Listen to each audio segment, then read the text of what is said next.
You're listening to 97.4 Assess with Success. Stay tuned. Welcome back, listeners. You are tuned in to 54.5 Assess with Success Radio, and boy, do we have a great show for you today. Over the last month, we have been requesting that listeners send in their questions and concerns about troubles in the classroom. We are very fortunate to have Miss Tracy Bobasi here with us live. Tracy is the #1 assessment specialist in the entire world.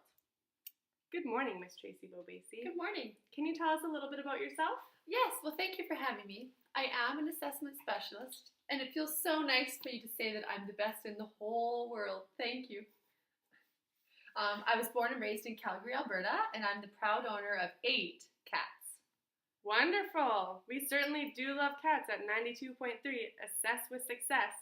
So, our first letter comes from a grade 2 teacher in Oakville, Ontario. Hi, Tracy Bobasi. Can you tell me your favorite and most meaningful assessment quote? Why, yes. My favorite assessment quote comes from John Dewey. He said, "Holding the mind to a subject is like holding a ship to its course. It implies constant change of position combined with unity of direction." I like this one because it gives us a visual of what assessment does. Another quote that has really stayed with me is by Neil Postman. He said, "We can make trains run on time, but if they do not go where we want, why bother?" Oh, those are wonderful. May I say one more? Absolutely. Oh, good. Well, listen up, listeners. Life is complex, you see. Each one of us must make his own path through life. There are no self-help manuals, no formulas, no easy answers. The right road for one is the wrong road for another. The journey of life is not paved and blacktop. It is not brightly lit, and it has no road signs. It is a rocky path through the wilderness. Oh, splendid. All right, now moving on to our next letter. This one comes from Madison, a grade 6 student in Sparwood, British Columbia.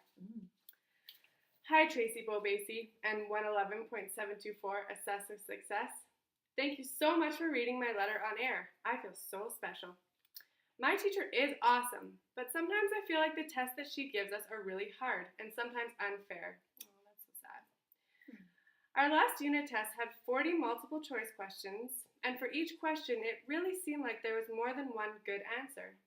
When my teacher went over the test with us, all my classmates and I got so upset because we got many answers wrong that we were actually able to prove were correct. When we asked our teacher about it, she said, "You're right, but it's not the best answer." Do you have anything to say about this? Oh, what a sweet little girl. And yes, as a matter of fact, I do have something to say about this. Madison, you sound like a very smart young lady, and I would just like to mention that the fact that you wrote in to ask us about assessment tells me that you care about school, and that is just dandy. When teachers go to school to become teachers, they are told, among many other things, that there are 6 major guidelines that they should follow when writing tests for their students. Number 1. The teacher should include all the important information in the question. Number 2. The teacher should ensure the question has all the information needed to be clear and specific. Number 3. The teacher should ensure to pose a clear, direct, unambiguous question. Number 4. The teacher should ensure answers are not dependent upon unstated conditions. Number 5. The teacher should write questions based on significant content or skill-based objects. And finally, there is one more, number 6. Is everyone still with me? Excellent. The last one is to ensure that there really is only one best answer. Well, that was very interesting, Tracy Bobasi. We can see that teachers have a lot to consider when writing a multiple choice test. I hope that all you teachers out there keep those guidelines in mind so we don't end up with more students experience frustration when writing tests. Now, we will move on to our next letter. This letter comes from Mr. Bigglesworth, writing in to tell us all the way writing in to tell us all the way from his cat farm in Innisfail, Alberta. Oh. Alrighty. Hi, Tracy Bobasi. I just can't believe I'm writing to the most specialized assessment specialist in the world. The truth is, I want to talk to you about your cats. What kind of cats do you have? Do you really have 8 cats? What are their names? Would you like to meet with me one day and we can introduce my cats to your cats? Oh my goodness. How embarrassing. I was sure we edited the letters sent in from our listeners. I'm so sorry to waste your time with letters asking about your cats. Well, I'm just too embarrassed. Don't be embarrassed. My cats love meeting other cats.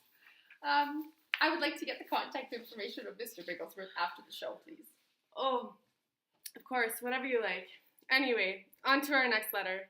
This letter comes from Dipsy, a brand new teacher just starting out in Moose Jaw, Saskatchewan. Dear Tracy Bobasi, I am just starting my first year of teaching, and I'm having a really difficult time assessing my students. I always set up a big unit test, and at the end of each unit, but I'm not sure if my students are learning what they need to learn. I'm in the process of filling out my first round of report cards, and I realize I don't have much information to include about each student. Help! Uh-oh. Thank you for writing in, Dipsy.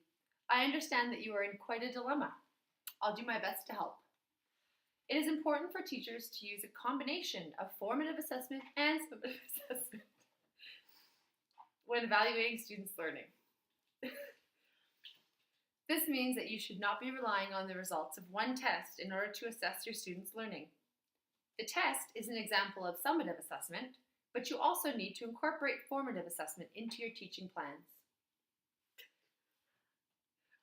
Formative assessment gives you little snapshots of how your students are doing throughout the unit before they write the test.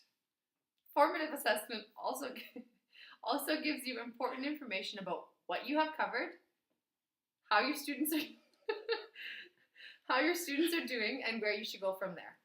I suggest that you work on collecting more evidence of learning from your students. There are 3 general sources of assessment evidence gathered in classrooms: observation of learning, products students create, and conversations with students about learning. When evidence is collected from 3 different sources over time, trends and patterns become apparent, and the reliability and validity of our classroom assessment is increased. This process is called triangulation. Consider observing things like drama presentations, music-related activities, reading aloud, group or partner activities, the planning and designing of a web page, charades, dances, discussions, identifying sounds, puppet shows, conversations, dramatic readings, storytelling, or role plays. The list goes on and on. Thank you so much for your detailed and thorough response to that question. You really are an assessment specialist, aren't you? Oh, thank you. It's time for a quick commercial break, and we'll be back to thank our amazing #1 assessment specialist in the entire world, the one and the only Dr. Tracy Bobasi. Woo! Welcome back to 85.0, Assess with Success. We are here today live with Tracy Bobasi, the #1 assessment specialist in the entire world. So nice to have you, Tracy. Thank you. So we are almost out of time today. However, we do have time for one more letter. Okay. So this letter comes from Santa from Lethbridge, Alberta. His question is, what is your #1 assessment pet peeve? Pet peeve? Do you mean cat peeve? Oh. No, but to be very serious, there are a few faux pas when it comes to assessment. If we only have time for one, I would have to say that my #1 cat peeve about assessment would be not engaging your students when doing assessment. It's very important that that teachers don't give repetitive worksheets or, give tests all the time, things like that. You need to engage your students They need to be enjoying what they're doing. They need to be active within the classroom. They need to be engaged learners in the process, and then you will have much more success assessing your students. Okay, well, thank you so much, everyone who's joined us today. We have had a fantastic show. I really appreciate you being here with us, Tracy Bobese. We couldn't have done it without you. Have a good day, everyone. Bye for now.